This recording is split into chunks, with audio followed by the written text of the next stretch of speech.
అసలు దేవుడికి ఈ భూమి మీద ఇతను తప్ప ఇంకెవ్వరు నీతిమంతులుగా కనపడలేదా? ఎవరితను? అసలు ఏం జరిగింది?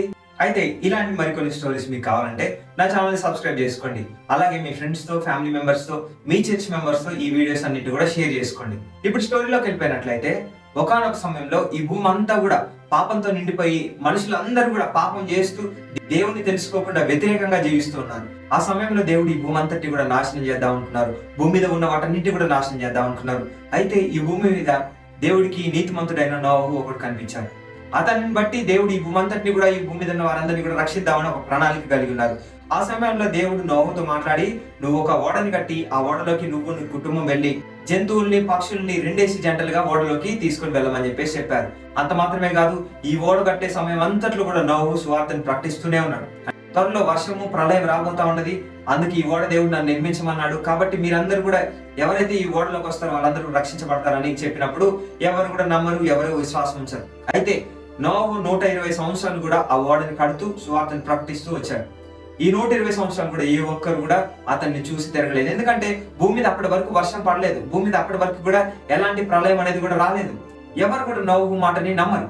నమ్మకపోవడంతో నోవహు ఏం చేస్తాడంటే, తను దేవుడు చెప్పిన మాట యందు విశ్వాసం ఉంచి ఆ ఓడను కట్టి దేవుడు ఇచ్చిన ఆజ్ఞ ప్రకారము నోవహు, తన కుటుంబము, అలాగే పక్షులని, జంతువుల్ని రెండేసి జంటల్ని ఆ ఓడలోకి నోవహు తీసుకొని వచ్చాడు.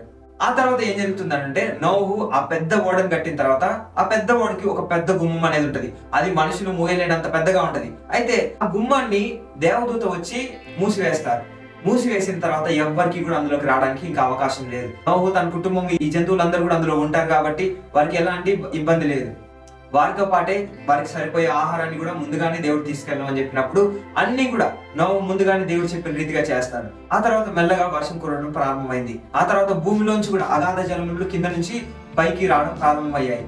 ఆ తర్వాత జనులు ఎంత వెళ్ళడానికి ప్రయత్నించినా కానీ ఇంకా అవకాశం లేనే లేదు. ఎందుకనంటే దేవదూత ఓడ యొక్క తలుపుని మూసేశారు. ఆ తర్వాత 40 రాత్రులు 40 పగళ్ళు గొప్ప వర్షము, గొప్ప తుఫాను, అలాగే భూమిలోంచి అగాధ జలములు కూడా బయటకు వచ్చి 40 రాత్రులు 40 పగళ్ళు కూడా వర్షం కురిసింది. ఆ రీతిగా భూమి మీద ఉన్న ప్రజలందరూ కూడా, వారితో ఉన్న పాపం అంతా కూడా అక్కడతో నాశనం అయిపోయింది.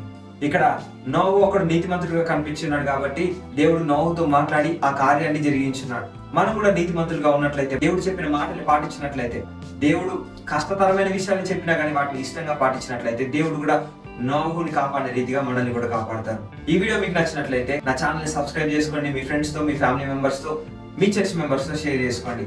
అలాగే ఈ నోవహు గురించిన స్టోరీ బైబిల్లో ఏ అధ్యాయంలో, ఏ వచనంలో, ఏ గ్రంథంలో ఉందో కామెంట్ చేయండి. Thank you.